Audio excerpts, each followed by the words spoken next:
Durante la década del 90 en la oficina de UNICEF Argentina y desde el año 2000 hasta el 2020 en el IP UNESCO. En esta institución fue coordinador de investigación y desarrollo de la Oficina para América Latina, creador y coordinador de CITIAL, Sistema de Información sobre Tendencias Educativas de América Latina. Actualmente es asesor, investigador y consultor senior en el campo de las políticas sociales y educativas, así como en el análisis de la estructura social en los países de América Latina. Miren si no va a ser interesante quedarse a escuchar esta charla. Los invito a que lo recibamos con un aplauso a Néstor López.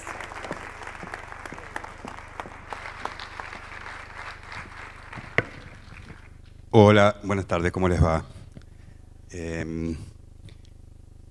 Yo no voy a usar presentación y después de la calidad de las presentaciones que hubo me siento un poco como en falta o en deuda, y para romper el malestar que eso me genera suelo contar una anécdota que yo trabajé muchos años con Juan Carlos Tedesco cuando trabajaba ahí en la UNESCO, y Juan Carlos cuenta que una vez fue a un evento como este y las personas de la logística que están por atrás, se acerca una chica para preguntarle si traía un pendrive. O sea, la pregunta que le hace esta chica es: disculpe, profesor, ¿usted trajo una presentación o va a decir algo?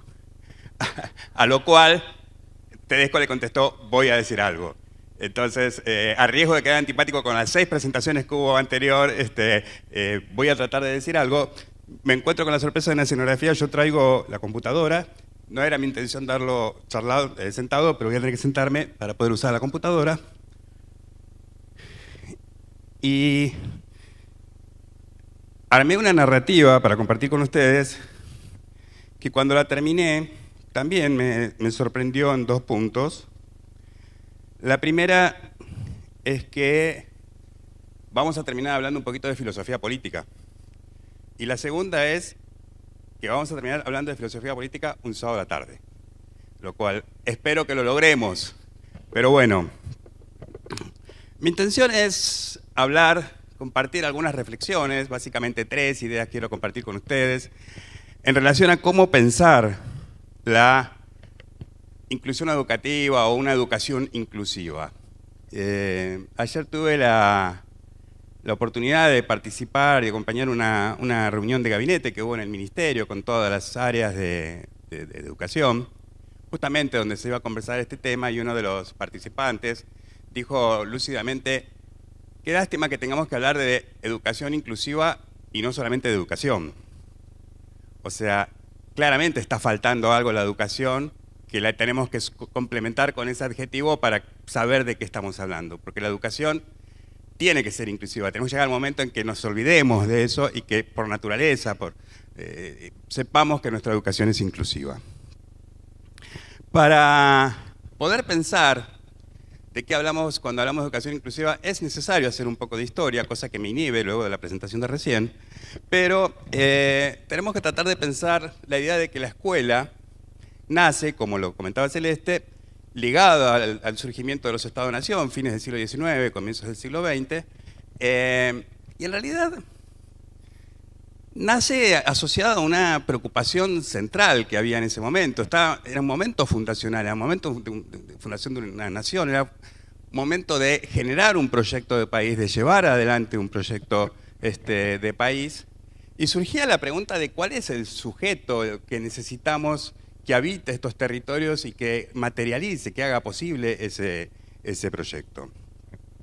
Ahí son conocidos los debates entre Juan Bautista Alberdi y Sarmiento, ¿no?, respecto a qué ciudadanos necesitamos. Uno puede encontrar, por lo menos en la lectura que yo hacía, cierta fascinación con el mundo europeo, ¿no?, un cierto desprecio con quienes viven en nuestro territorio, aquello de civilización o barbarie. Y lo cierto es que empieza a configurarse una imagen de quién nos gustaría que fuera este ciudadano que va este sujeto que va a llevar adelante el proyecto de país que estamos gestando en este momento, y la escuela se constituye en el instrumento fundamental de construcción de este sujeto. O sea, la escuela aparece como eso, la escuela aparece como, de alguna manera, un dispositivo, una institucionalidad que asume la responsabilidad de construir ese sujeto necesario para llevar adelante el proyecto de país que se estaba gestando precisamente en ese momento. Y se opta por un modelo de escuela, la escuela moderna, que estaba en plena vigencia en ese momento, que tiene una característica muy particular, y es que le enseña a todos lo mismo, al mismo tiempo y del mismo modo. Ese es como el rasgo fundamental de esa educación fundante, ¿no? Y que tiene que ver precisamente con eso, de ese modo, porque uno podría decir, bueno, el sentido de la escuela es si queremos darle a cada sujeto los recursos necesarios para poder vivir en esta sociedad que estamos construyendo, podemos hacerlo dándole a cada uno esos recursos, ¿no? Agarro a uno, le doy el recurso, agarro a otro, le doy el recurso, agarro a otro, le doy el recurso. Pero hay algo en esto de hacerlo a todos, al mismo tiempo, del mismo modo y el mismo contenido, que tiene que ver con la idea de ir más allá del sujeto y crear algo del orden de lo común. O sea, no solo había una preocupación por generar el sujeto necesario para llevar adelante este proyecto de país, sino que había una preocupación por generar sociedad, por generar algo del orden de lo común, de lo colectivo. Y eso común, eso colectivo, se construye a partir de compartir, por ejemplo, una historia común. Aprendemos una historia en común para la construcción de ese ciudadano, como nos decía recién, construir una visión común de la vida a partir de una serie de elementos que se van distribuyendo en el currículo y en las clases cotidianas, contribuyen a construir una visión común, un conjunto común de valores, una cultura común. O sea, la escuela va más allá de darle a cada uno herramientas, sino que tiene claramente un objetivo de construcción de sociedad. Y fundamentalmente en el centro de esa idea de sociedad aparece la idea de lo común, la preocupación por lo común. Hay dos premisas que me parece importante tener en cuenta del funcionamiento de aquella escuela. La primera, la idea de que tratando a todos como si fueran ese sujeto que yo quiero, esa imagen del sujeto ideal que queremos que pueble nuestro territorio, lo terminaremos convirtiendo en ese sujeto que yo quiero. Si a un indígena lo trato como el ciudadano deseado, lo terminaré construyendo en el ciudadano deseado. Si al nieto, el hijo afrodescendiente de aquellos esclavos que tuvimos en el territorio los trato como el ciudadano deseado, lo terminaré convirtiendo en el ciudadano deseado. Si al migrante y así a cada sujeto, es una manera de generar un proceso de convergencia, digamos, de que todas las personas, independientemente de quién sean, con esta máquina de tratar a todos del mismo modo, durante el mismo tiempo, durante mucho tiempo, y darles de lo mismo, hablarles a todos de lo mismo, convertiremos a todos en ese sujeto deseado. Entonces, está por un lado esa premisa, la premisa del trato igualitario como forma de construir un sujeto determinado. La segunda premisa se desprende de esto. Claramente es una dinámica que se sustenta en la negación de la identidad del otro.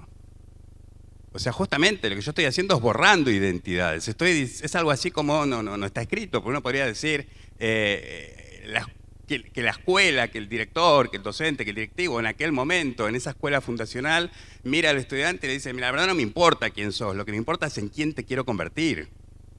Entonces, como además te voy a tratar igual que a todos los demás, se pierde el interés y la preocupación de por quién es la persona que tenemos adelante.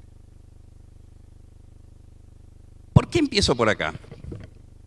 Porque el sistema educativo actual no es eso, pero hereda muchísimo de eso, tiene muchísimos elementos que heredamos de ese acto fundacional, que están en el ADN del funcionamiento de nuestras escuelas, que hace que tendremos que luchar sobre eso.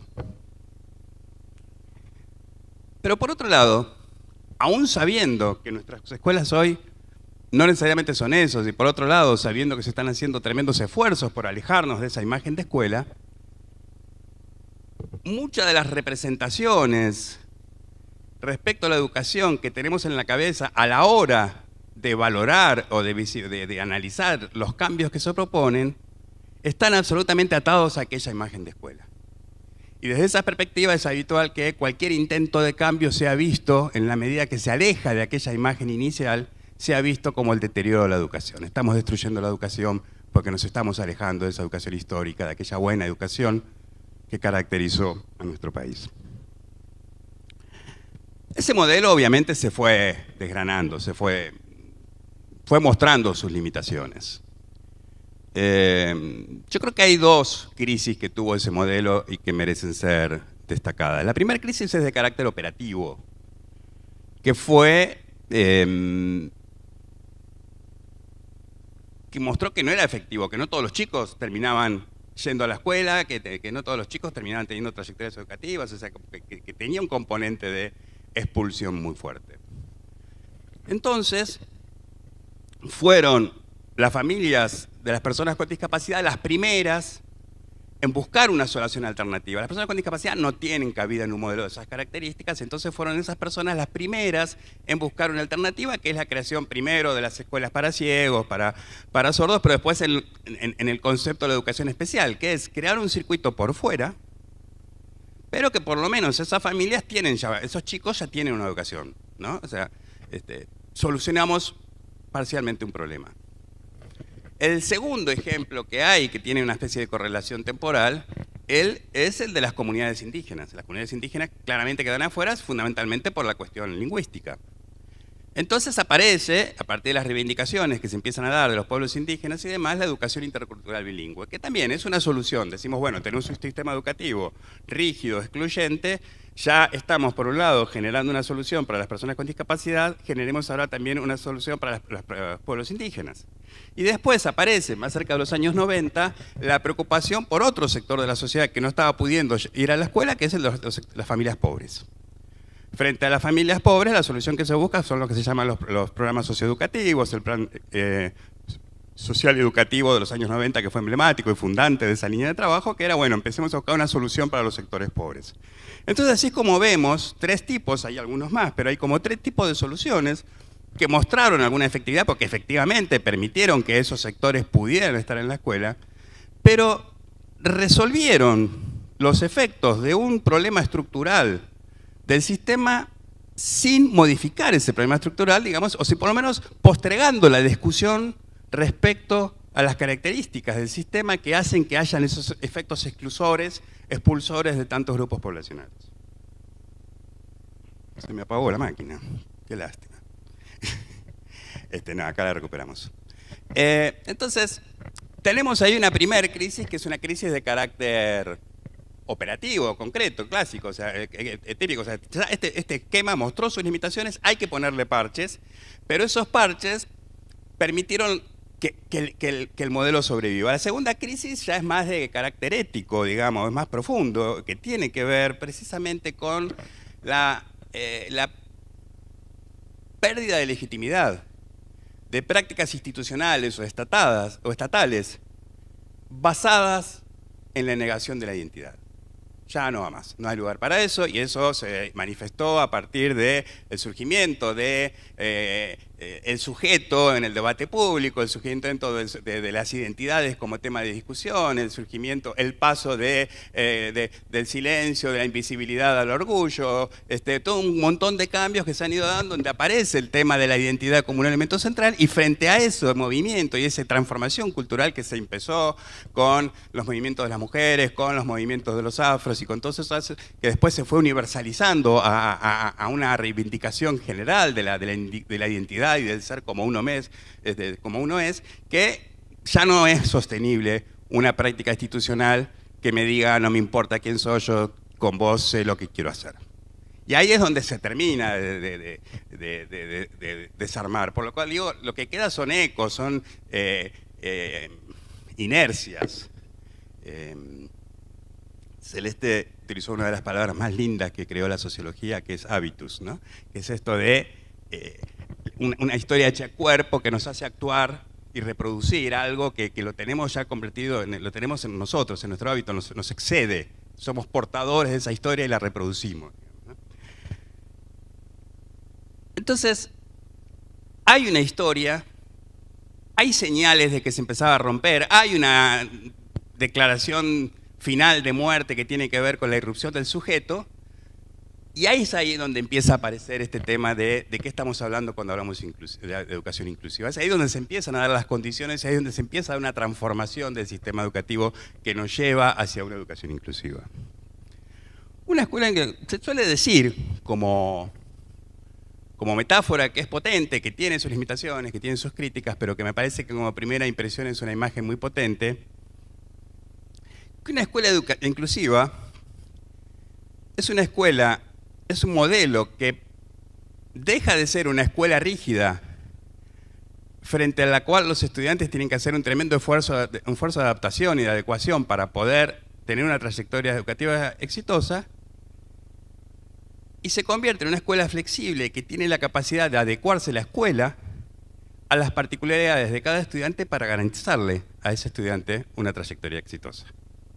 O sea, venimos de una escuela extremadamente rígida que exige a los estudiantes esfuerzos tremendos de adecuación para poder cumplir las expectativas de esa escuela y así terminar exitosamente, a una escuela que tiene la capacidad de adecuar sus prácticas a las particularidades de cada sujeto para poder así asegurarle a ese sujeto el pleno ejercicio del derecho a educación. Esa imagen está muy cerca, tiene algunas críticas que si tuviéramos tiempo las desarrollaríamos, pero me parece que es importante tener en cuenta. Ahora, volvamos al modelo histórico. Cuando digo un estudiante tiene que hacer un esfuerzo, ¿de qué hablo cuando hablo de un esfuerzo? Y ahí es importante pensar que toda construcción institucional, toda práctica ligada, por ejemplo, a la comunicación, como es esta, tiene previamente una reflexión sobre quién es el otro que está del otro lado. Cuando a mí me invitan acá, yo pregunto, bueno, ¿quién es el público? Y entonces trato de hacer una presentación teniendo a ustedes en mente. ¿A quién tiene en mente la escuela tradicional cuando se piensa a sí misma? ¿Cuál es el estudiante ideal, abstracto, que tiene en mente cuando se piensa a sí misma? Hay varios trabajos, algunos que hicimos nosotros desde la UNESCO, que hay maneras de detectar quiénes son.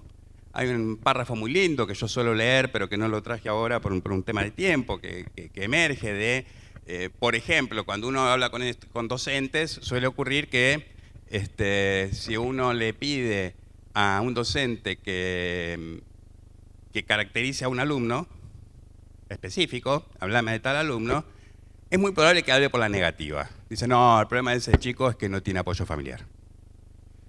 Entonces uno dice, bueno, si dice eso, ahí yo estoy detectando en la imagen de este docente piensa una escuela donde el chico tiene que tener apoyo familiar. Si no tiene apoyo familiar es un problema. Y así podemos empezar a identificar, bueno, qué tiene en mente el sistema cuando habla. Y en realidad, en la escuela tradicional, uno puede hacer una especie de caricatura de ese estudiante ideal, que en general es un estudiante urbano, en general es blanco, en general es clase media, muy probablemente sea varón y muy probablemente sea de familia bien constituida. Y podemos seguir con un conjunto de atributos. Pero si un estudiante urbano, blanco, de clase media, varón y de familia bien constituida va a una escuela, se va a sentir extremadamente cómodo, porque es una institución que está hecha a su medida, que van a hablar en un lenguaje que maneja sin dificultad, que va a poder cumplir todos los objetivos que se depositan sobre él porque están hechos a la medida de él. Va a poder sumarse todas sus prácticas porque fueron pensadas teniéndolo a él como representación. Ahora, en la medida en que las aulas se empiezan a llenar de caras nuevas, y ahí está el título de mi presentación, la cosa se complica.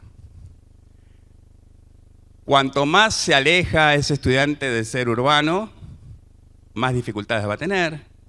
Cuanto más se aleje de ser blanco, más dificultades va a tener. Cuanto más se aleje de ser de clase media, más va a tener. Cuanto más se aleje de ser varón, ya siendo mujer va a tener dificultades, pero si entra en esquemas no binarios o fluidos y demás, le va a ser muy difícil.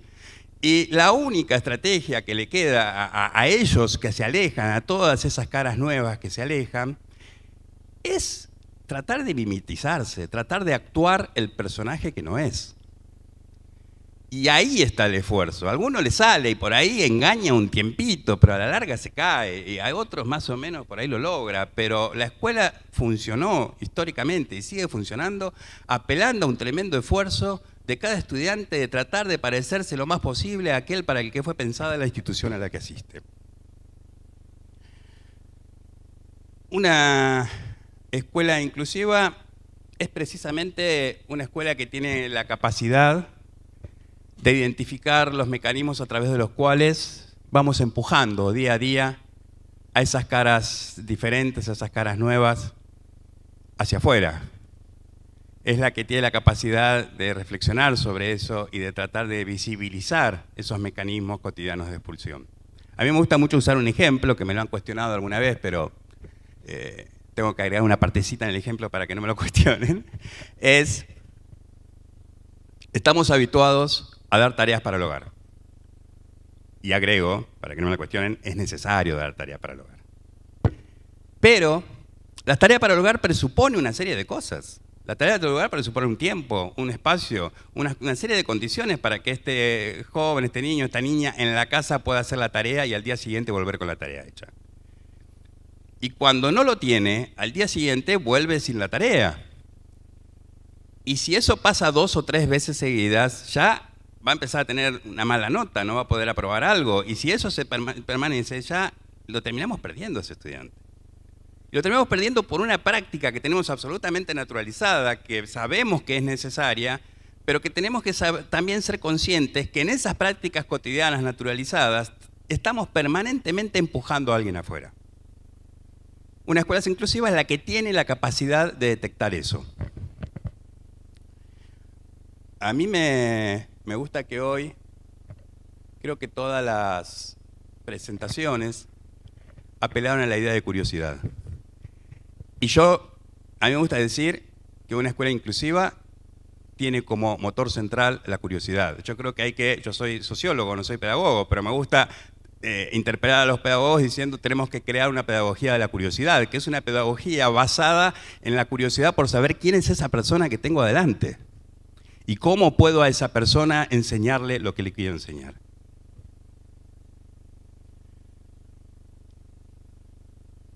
Una colega con la que trabajo mucho, ella sí, pedagoga, Felicitas Acosta, cuando digo estas cosas me dice, Néstor, tené cuidado, porque estás estimulando un cambio, una modificación que tiene un riesgo, me dice. Cuanto más nos alejemos, ella dice, hay que alejarse de esa estructura tradicional, no hay duda. Pero cuanto más alejemos, más riesgo tenemos de poner, o más posibilidad hay de que pongamos en riesgo esa función central que es la de construcción de lo común. Y me parece importante decirlo. Ok, juguemos con las formas, seamos imaginativos, busquemos maneras de llegar a cada estudiante, saber quién es, captarlo, pero no nos olvidemos de que tenemos que conservar ese mínimo necesario que nos permita construir lo común, que nos permita construir sociedad. Si no, nos vamos a quedar construyendo personitas sueltas. Quiero entrar a la última parte, pero voy a tomar un poquito de agua.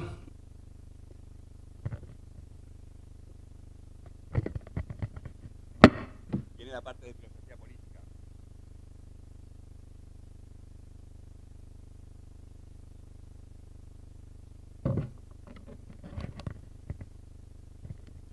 La verdad que sentí necesidad de incluir esta última parte, que tiene que ver con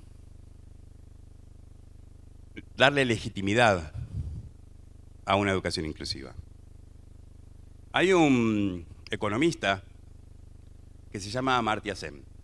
Él nació en la India, en el año 2010 creo, tuvo un premio Nobel de Economía y realmente ha hecho aportes muy importantes que tienen que ver con, los más conocidos tienen que ver con pensar la pobreza, pero también pensar lo que es la calidad de vida, el estándar de vida, pensar las libertades, pensar las capacidades, también es muy conocido por su enfoque de capacidades. Ha sido una persona que ha hecho aportes muy importantes en la filosofía política y yo quiero traer una idea de él acá porque me parece que es necesario tenerla presente. Él dice, todo proyecto político es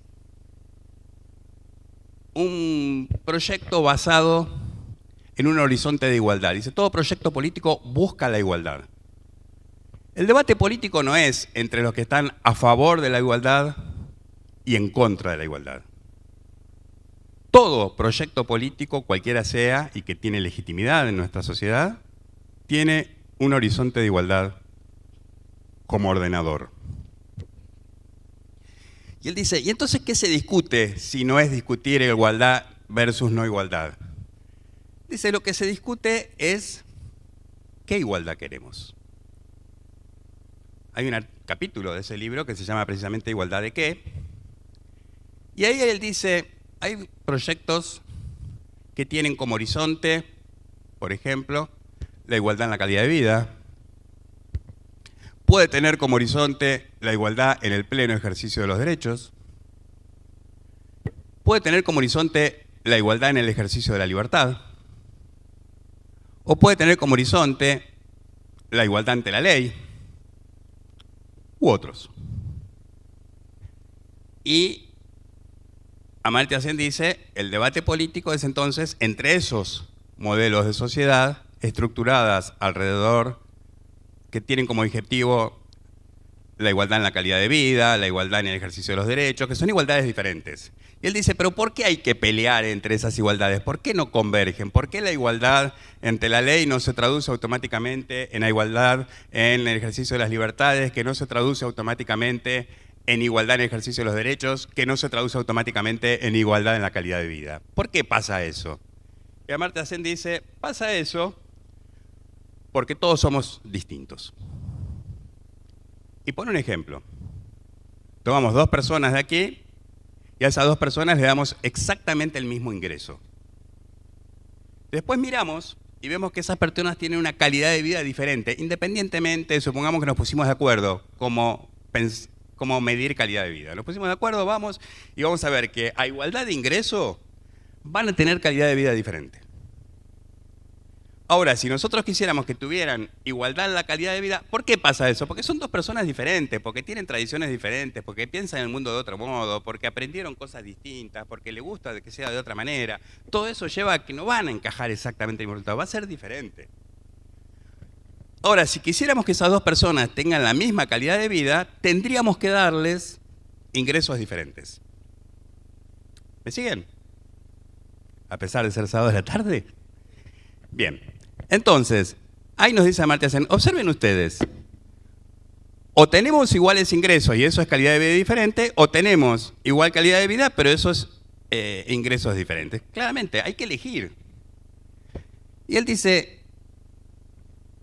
de ahí salen como dos conclusiones claras. La primera que él dice es, esa elección es política, no tiene otra solución. Ese es el debate de la política, no tiene solución técnica. O elegimos que el sentido de nuestra sociedad es que todos tengan la misma calidad de vida, por ejemplo, siguiendo el ejemplo, o elegimos que todos tengan los mismos ingresos. Y él dice, pero acá hay una segunda cuestión a tener en cuenta. Supongamos que todos nos ponemos de acuerdo que queremos igual calidad de vida. Entonces, vamos a tener que dar ingresos diferentes. Pero, y acá aparece un concepto interesantísimo, esa desigualdad en los ingresos pasa a ser una desigualdad justa. ¿Por qué es justa? Porque está al servicio de esa igualdad que nosotros elegimos como modelo de sociedad. Si nosotros queremos, en el ejemplo que acabo de dar, una sociedad que todos tengan la misma calidad de vida, vamos a tener que dar ingresos diferentes. Y esos ingresos diferentes pasan a ser justos porque están legitimados por esa decisión que se suele llamar como la igualdad estructurante. ¿Por qué traigo esto ahora? La semana pasada se votó una declaración de Naciones Unidas en favor de los derechos de los pueblos indígenas. Argentina fue el único país que votó en contra.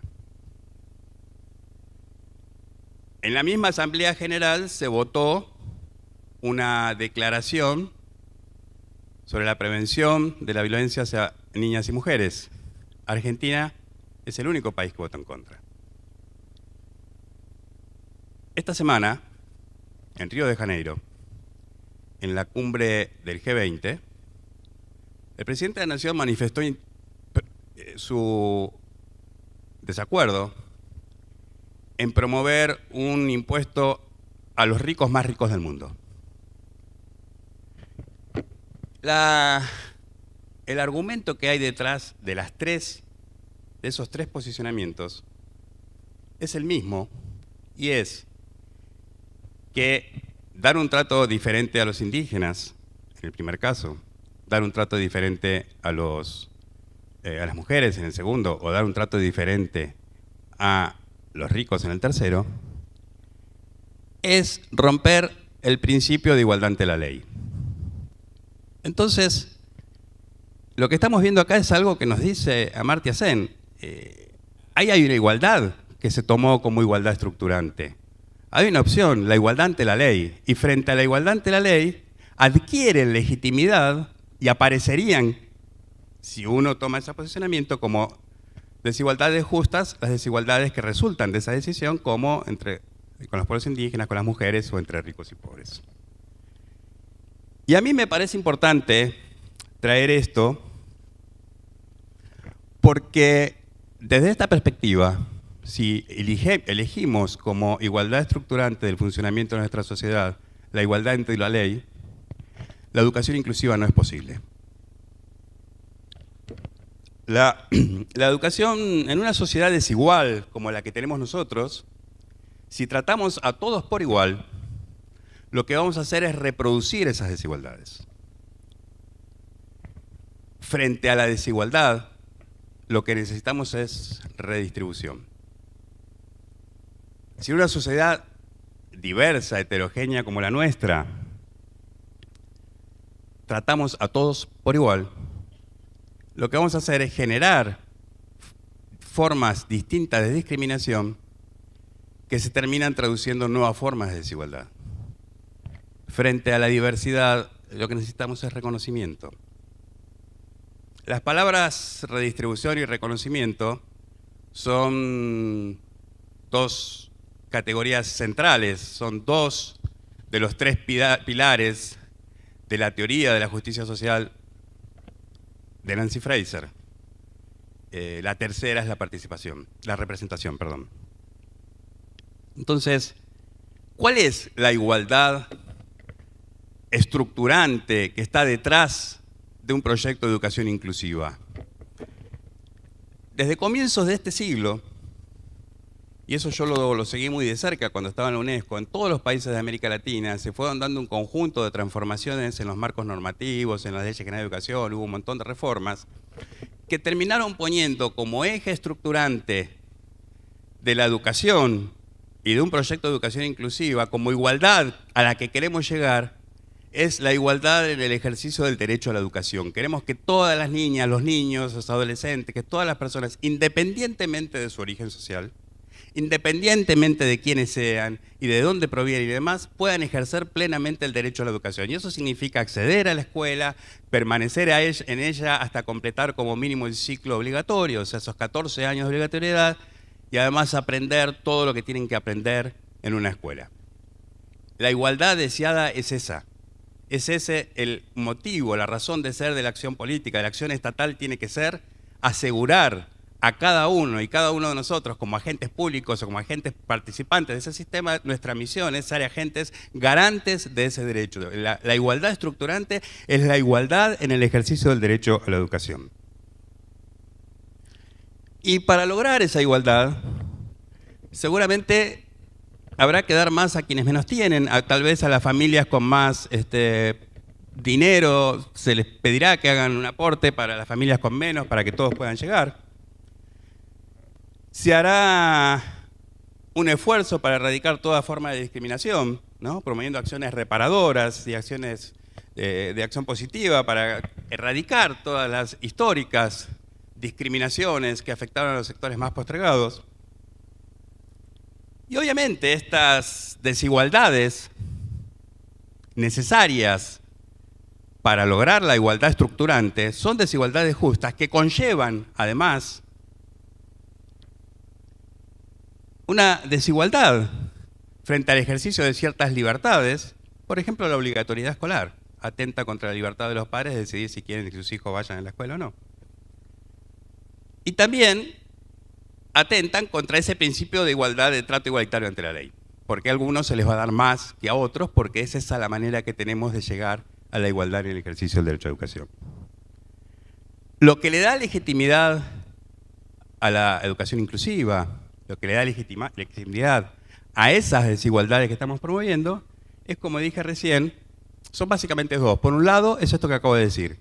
Existe una igualdad estructurante, queremos que todos por igual vayan, y para llegar a esa igualdad estructurante tendremos que promover un montón de desigualdades, ojo, solo aquellas que son justas. A veces promovemos algunas que son más injustas, no, solo aquellas que son justas. Pero por otro lado, para la segunda legitimación que encuentra la educación inclusiva, un proyecto de inclusión educativa y de pleno ejercicio del derecho a la educación, la vamos a encontrar en algo que dije al comienzo. La escuela no solamente forma individuos, la escuela forma sociedad. Si fuéramos todos individuos, no podríamos captar el significado de ciertos valores, como lo son la solidaridad y el interés común por sobre el interés individual.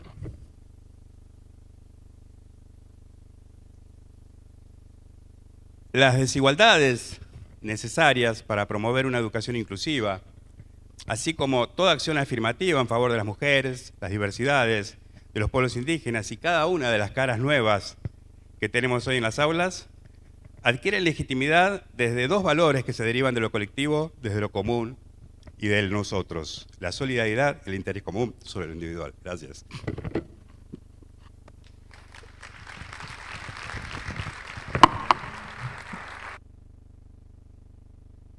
Muchísimas gracias. Toma agua, tranquilo, Néstor. Pero por supuesto que acá va un regalo del comité de organización. Fuerte el aplauso.